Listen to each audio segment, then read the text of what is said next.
Language is the roadmap of a culture. It tells you where its people come from and where they are going. It allows us to communicate our thoughts and our dreams. It enables us to pass down values, cultural traditions, and have a sense of belonging to a community. And for many people around the world, the richness of what language has to offer is amplified through bilingualism. In Canada, bilingualism is common, and according to Statistics Canada, 19.4% of the population speaks more than one language at home. When talking about bilingualism in Canada, the primary type of bilingual that comes to mind are French-English bilinguals, because they are the country's two official languages. But Canada is a highly multicultural country, and there are approximately 200 languages other than English and French spoken by its population. This means that there are many people who are bilingual or multilingual with other combinations of languages.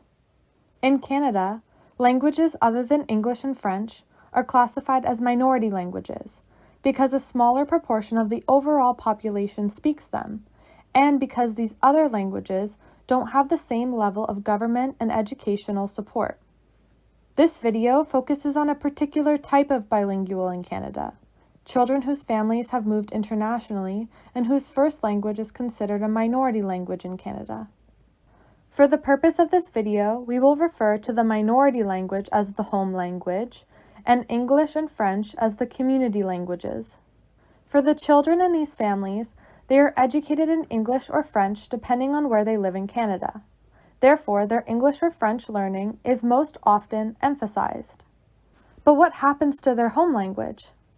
Parents and teachers are often unsure about what language development in a home language looks like for bilingual children, and they often have many questions about how best to support continued development of the home language. This video shares key insights from research into home language development for these children. Before showcasing the key findings, let us first get a better understanding of what bilingualism in this context looks like. Let's look at this example of Aria. Note, this is a fictitious example used to illustrate key concepts. This is Aria.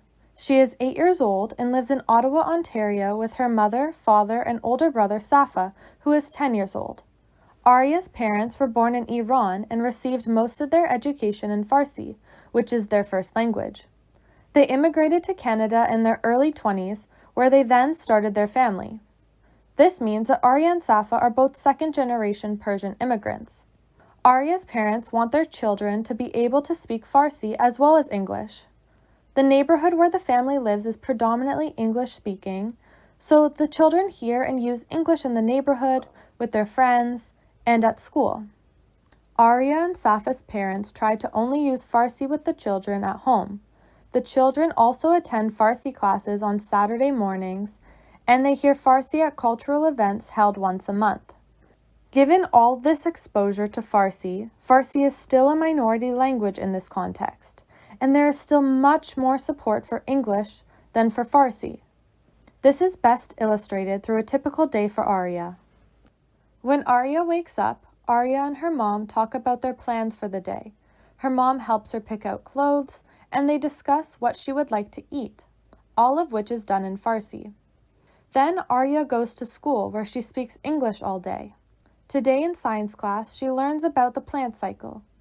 In language arts, they discuss the difference between homonyms and synonyms. Also, during her group's reading circle time, she reads a chapter of her group's assigned book and learns several new words. After school, Aria attends an after-school program and is picked up just in time to go to dance class. By the time Aria gets home, it is already 7 p.m. and the family has just enough time to quickly eat dinner and share some stories. Usually, Aria's dad reads to her from a book in Farsi before bed. If we look at the chart for this day, Aria spends the majority of her day listening, speaking, reading, and writing in English. So what would that mean for her learning both languages? After a few years in school, we expect her English abilities to be on par with her native-speaking peers. But we expect to see differences between Aria's Farsi compared to children who grew up in Iran. This should not be surprising given how much more experience children in Iran have with Farsi. They go to school in Farsi, it's spoken in their community, and with their family and friends. In contrast, Arya goes to school in English and hears English all around her when she is in the broader community. This is a common scenario for children who speak a minority language. As one example, Dr. Oriyama from the University of Sydney conducted a study investigating Japanese home language speakers in Sydney, and concluded that factors such as community contact and in-school support in the host country influence the development of the home language and of their literacy skills in that language.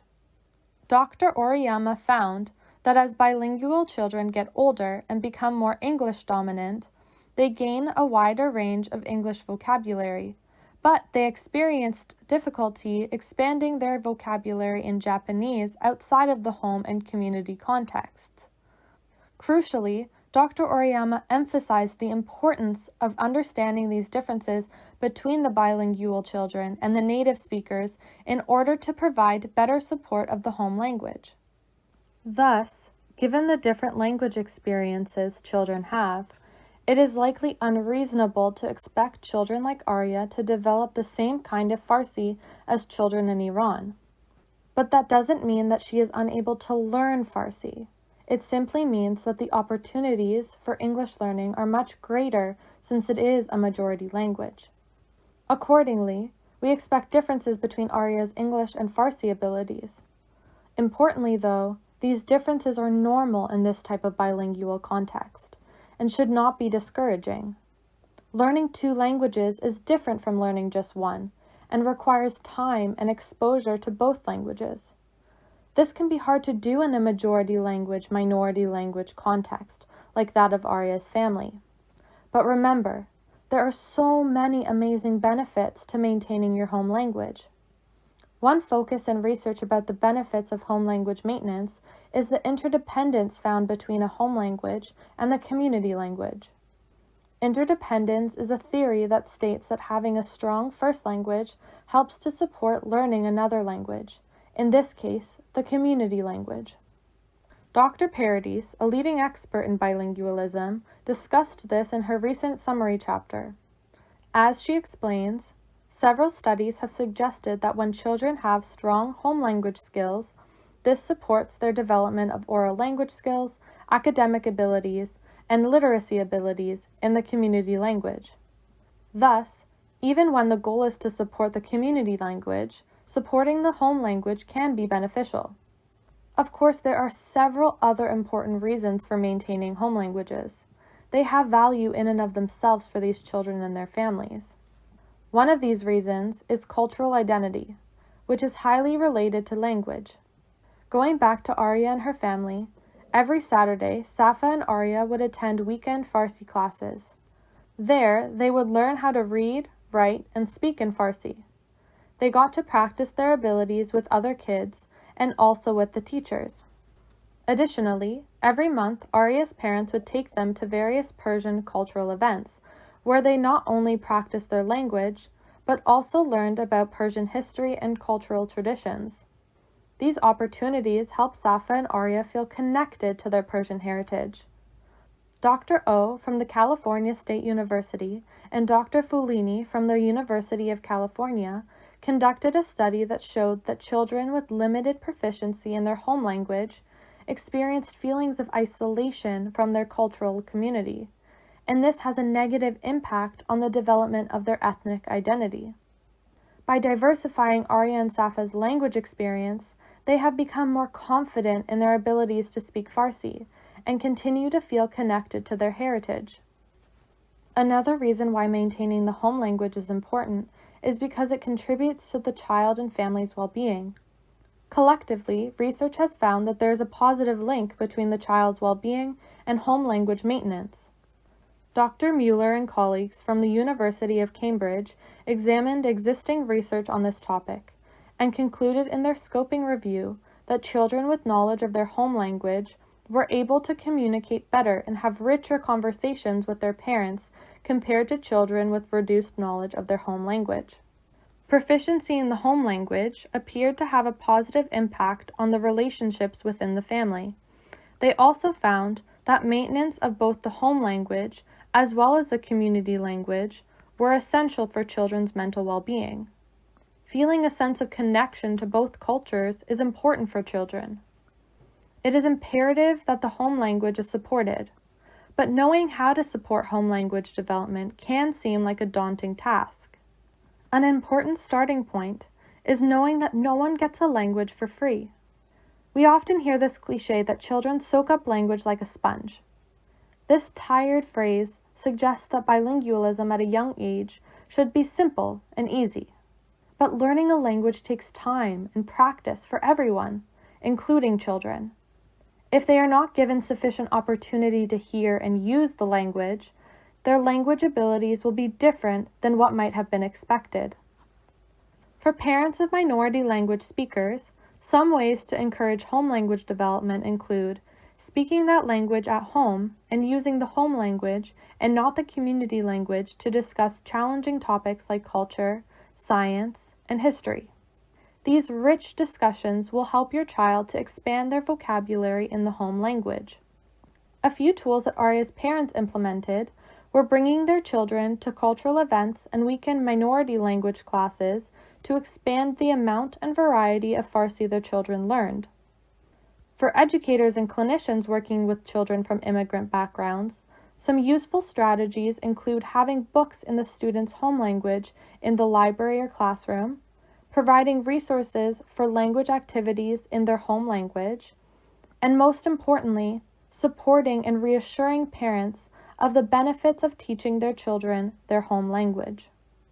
From this video, it's clear that it's important for children to know their home language.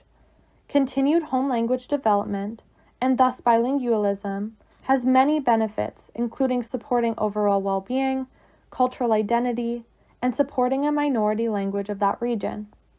Another important point is that people sometimes underestimate the amount of time and support it takes for children to learn a language. Community languages are learned through an abundance of opportunities and supports. Maintaining a home language, especially when it's a minority language, also requires opportunities to learn that language.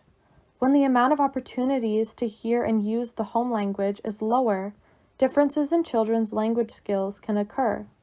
Such differences, however, should not be seen as problematic, and they should not discourage families and educators. In fact, such differences are an expected part of being bilingual. Continuing to support the home language results in a wealth of benefits for the child, the family, and the broader community.